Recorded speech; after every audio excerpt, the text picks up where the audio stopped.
Pada 29 April 1945, pemimpin Nazi Adolf Hitler menikahi seorang perempuan bernama Eva Braun.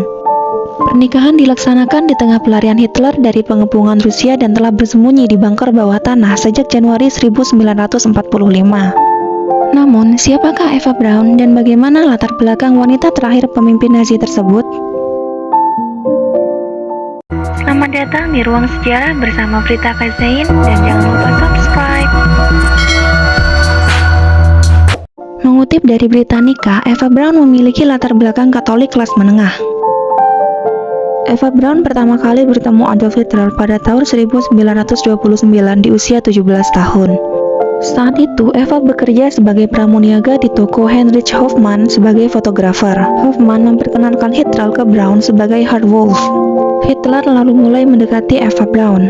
Pada tahun 1936, Eva Braun pindah ke Chalet Hitler di Berchtesgaden. Sosok Eva sesungguhnya tidak memiliki pengaruh pada karir politik Hitler, namun Eva Braun memberikan rasa tertentu pada kehidupan diktator kejam itu. Ia menghabiskan waktunya bersama Hitler di luar pandangan publik, menghibur dirinya dengan bermain ski dan berenang. Eva Braun menjalani kehidupan yang relatif terisolasi karena Hitler tidak pernah mengizinkannya terlihat di depan umum bersamanya, termasuk untuk menemaninya ke Berlin. Akibatnya, hanya sedikit orang Jerman yang mengetahui keberadaan Eva Braun. Keberadaan Eva Braun merupakan salah satu rahasia yang sukses dijaga oleh anggota Nazi Jerman. Meski demikian, usia pernikahan Hitler dan Eva Braun begitu singkat, hanya sekitar 30 jam. Bukan karena perceraian atau pengkhianatan, pernikahan mereka berdua berakhir karena keduanya sama-sama mengakhiri hidup. Detik-detik kematian Hitler bermula ketika dirinya masuk bunker setelah mengucapkan selamat tinggal kepada para pelayannya dan meracuni anjingnya.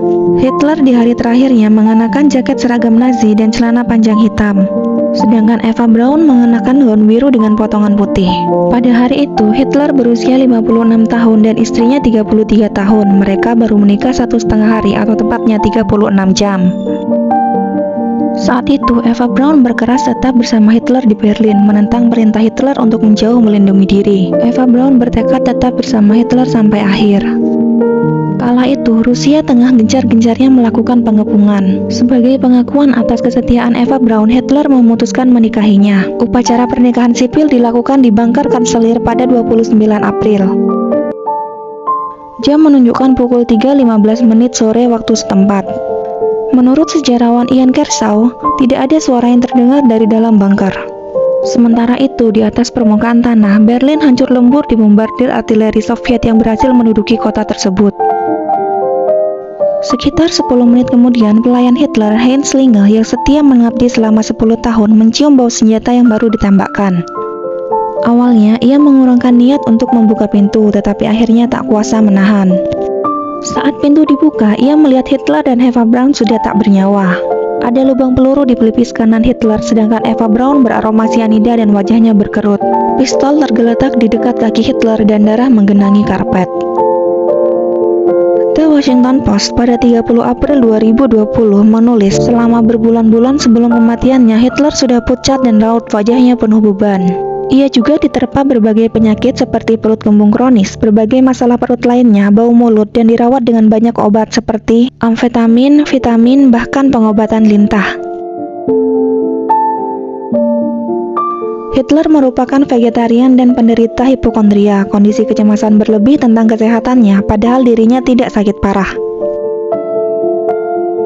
Selama 16 tahun lamanya, dirinya dicintai Eva Braun, mantan penjaga toko di Munich yang sempat menjadi gadis simpanan sekaligus orang kepercayaannya. Eva Braun sudah 2 kali mencoba bunuh diri untuk mendapat perhatian Hitler, tetapi Hitler baru mengabulkan keinginannya setelah mereka menikah. Adolf Hitler dan Eva Braun tewas di sofa berdarah di dalam bunker sedalam 7,6 meter. Selain Heinz Linge, orang lain yang pertama masuk bunker adalah Menteri Propaganda Nazi Joseph Goebbels, Martin Bormann tangan kanan Hitler, dan rekan-rekan partainya yang paling setia. Mereka lalu bergegas mengkremasi jenazah Hitler dan Eva Braun untuk menjauhkannya dari musuh. Hitler pernah memberitahu ajudan utamanya, Otto Gunsche, bahwa ia khawatir jenazahnya akan dipajang di beberapa museum lilin di Moskwa. Ia lalu memerintahkan Gunsche untuk mencegah hal tersebut terjadi. Gunsche kemudian segera membawa bensin untuk mengkremasi jenazah Hitler. Sejarawan Hugh Trevor Roper mengatakan total 47 galon bensin dikumpulkan dan dikirim ke taman bunker di atas permukaan tanah. Sementara itu, di dalam bunker, jenazah Eva Braun dievakuasi dengan dipindahkan dengan cara estafet dari satu petugas ke petugas lainnya untuk menaiki tangga. Khusus untuk Hitler, jenazahnya dibawa Henslinger dan 2 orang lainnya. Pemindahan jenazah ini dilakukan secara tertutup karena Henslinger khawatir jika penjaga bunker melihat mayat Hitler, dia akan kabur. Namun, Hugh Trevor Roper mengatakan, dari 2 penjaga, salah satunya tak sengaja melihat kepala Hitler yang hancur. Bensin lalu disiram ke tubuh Hitler dan istrinya. Goebbels menyalakan beberapa korek api, tetapi angin terlalu kencang.